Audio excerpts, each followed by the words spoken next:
Srimad Bhagavatam, translated with commentaries by His Divine Grace A.C. Bhaktivedanta Swami Prabhupada. Canto 1, Chapter 6. Conversation between Narada and Vyasa. Text 15. After that, under the shadow of a banyan tree in an uninhabited forest, I began to meditate upon the Supersoul situated within, using my intelligence as I learned from liberated souls. Purport. One should not meditate according to one's personal whims. One should know perfectly well from the authoritative sources of scriptures, through the transparent medium of a bona fide spiritual master, and by proper use of one's trained intelligence for meditating upon the Supersoul dwelling within every living being.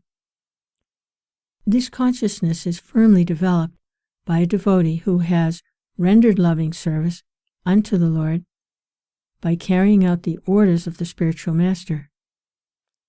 Sri Naradaji contacted a bona fide spiritual master, served him sincerely, and got enlightenment rightly. Thus, he began to meditate. Text 16. As soon as I began to meditate with my mind transformed in transcendental love upon the lotus feet of the Personality of Godhead, tears rolled down my eyes, and without delay, the Personality of Godhead Sri Krishna appeared on the lotus of my heart. Purport. The word bhava is significant here. This bhava stage is attained after one has transcendental affection for the Lord. The first initial stage is called shraddha, or a liking for the Supreme Lord.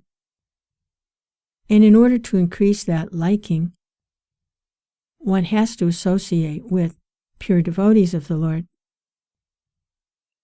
The third stage is to practice the prescribed rules and regulations of devotional service. This will dissipate all sorts of misgivings and remove all personal deficiencies that hamper progress in devotional service.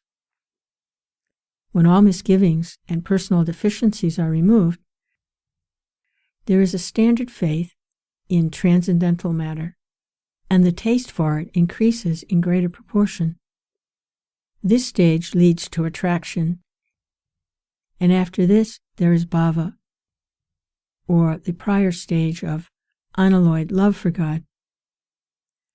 All the above different stages are but different stages of development of transcendental love.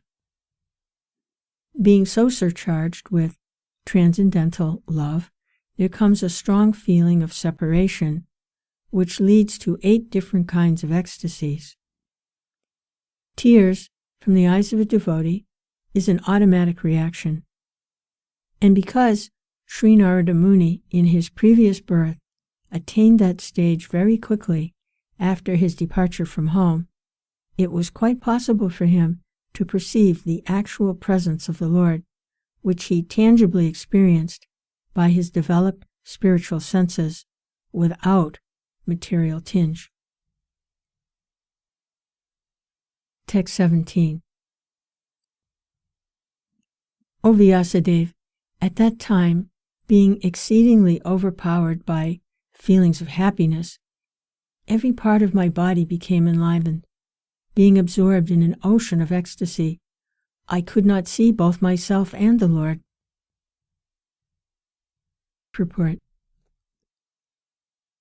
Spiritual feeling of happiness and intense ecstasies have no mundane comparison. Therefore, it is very difficult to give expression to such feelings. We can just have a glimpse of such ecstasy in the words of Sri Narada Muni. Each and every part of the body or senses has its particular function. After seeing the Lord, all the senses become fully awakened to render service unto the Lord, because in the liberated state, the senses are fully efficient in serving the Lord. As such, in that transcendental ecstasy, it so happened that the senses became separately enlivened to serve the Lord. This being so, Narada Muni lost himself in seeing both himself and the Lord simultaneously. Text 18. The transcendental form of the Lord, as it is, manifests according to the mind's desire, and at once erases all mental incongruities. Upon losing that form, I suddenly got up, being perturbed, as is usual when one loses that which is desirable. Purport. That the Lord is not formless is experienced by Narada Muni, but his form is completely different from all forms of our material experience. For the whole duration of our life, we go see different forms in the material world. But none of them is just apt to satisfy the mind, nor can any one of them vanish all perturbance of the mind. These are the special features of the transcendental form of the Lord, and one who has once seen that form is not satisfied with anything else, and no form in the material world can any longer satisfy the seer. Formless means nothing like material form, nor is he like any material personality. As spiritual beings, having eternal relations with that transcendental form of the Lord, we are, life after life, searching after that form of the Lord, and we are not satisfied by any other form of material appeasement.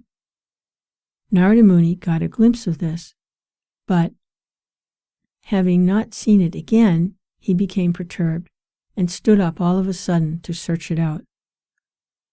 What we desire life after life was obtained by Narada Muni, and losing sight of him again was certainly a great shock for him. Text 19. I desired to see again that transcendental form of the Lord, but despite my attempts to concentrate upon the heart with eagerness to renew the form, I could not see him any more, and thus, dissatisfied, I was very much aggrieved. Purport. There is no mechanical process to see the form of the Lord. It completely depends on the causeless mercy of the Lord. We cannot demand the Lord to be present before our vision, just as we cannot demand the sun to rise up whenever he likes. The sun rises out of his own accord. So also, the Lord is pleased to be present out of his causeless mercy. One should simply await the opportune moment and go on discharging his prescribed duty in devotional service of the Lord.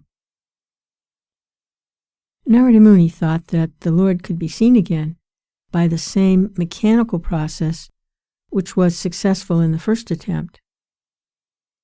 But in spite of his utmost endeavor, he could not make the second attempt successful again.